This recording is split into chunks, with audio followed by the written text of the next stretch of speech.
પછી શ્રીજી મહારાજ બોલ્યા, જે અમારી સેવા કરતા હોય ને તેના હૃદયમાં જો પરમેશ્વરની ભક્તિ ન હોય તો તે ઉપર હેત કરીએ તોય પણ ન થાય. અને જો નારદજી જેવો ગુણવાન હોય ને તેને ભગવાનની ભક્તિ ન હોય તો તે અમને ન ગમે. અને જેના હૃદયમાં ભગવાનની ભક્તિ હોય ને એમ સમજતો હોય, જેવા પ્રગટ ભગવાન પૃથ્વી ઉપર વિરાજે છે અને જેવા તે ભગવાનના ભક્ત ભગવાનની સમીપે વિરાજે છે, તેવા ને તેવા જ જ્યારે આત્યંતિક પ્રલય થાય છે ત્યારે પણ રહે છે.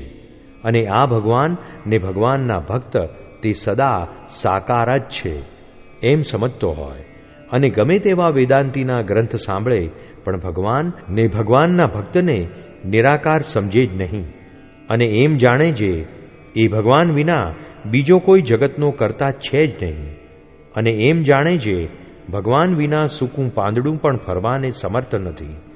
એવી જેને ભગવાનને વિશે સાકારપણાની દ્રઢ પ્રતીતિ હોય ને તે જેવો તેવો હોય તો પણ એ અમને ગમે છે. અને એને માથે કાળ, કર્મ ને માયા તેનો હુકમ નથી. અને જો એને દંડ દેવો હોય તો ભગવાન પોતે દે છે, પણ બીજા કોઈનો એને માથે હુકમ નથી. અને એવી નિષ્ઠા ન હોય ને તે જો ત્યાગ વૈરાગ્ય યુક્ત હોય તો પણ તેનો અમારા અંતરમાં ભાર આવે નહીં.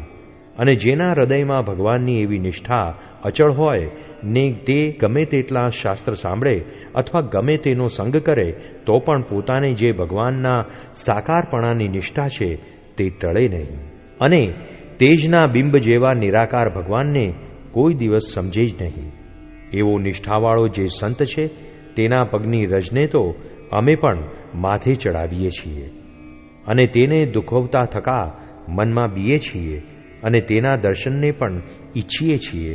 અને એવી નિષ્ઠા વિનાના જે જીવ છે તે પોતાના સાધનને બળે કરીને પોતાનું કલ્યાણ ઈચ્છે છે, પણ એવા પરમેશ્વરના પ્રતાપે કરીને પોતાનું કલ્યાણ ઈચ્છતા નથી. એવા જે જડમતીવાળા પુરુષ છે તે તો જેમ નાવ વિના પોતાના બાહુબળે કરીને સમુદ્ર તરવાને ઈચ્છે તેવા મૂર્ખ છે.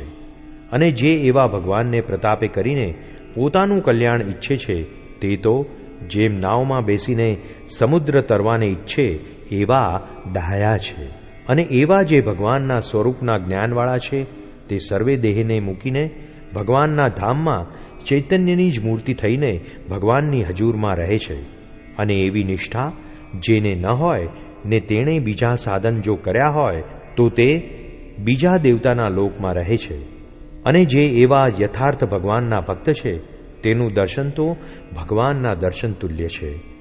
અને એના દર્શને કરીને અનંત પતિત જીવનો ઉદ્ધાર થાય છે એવા એ મોટા છે.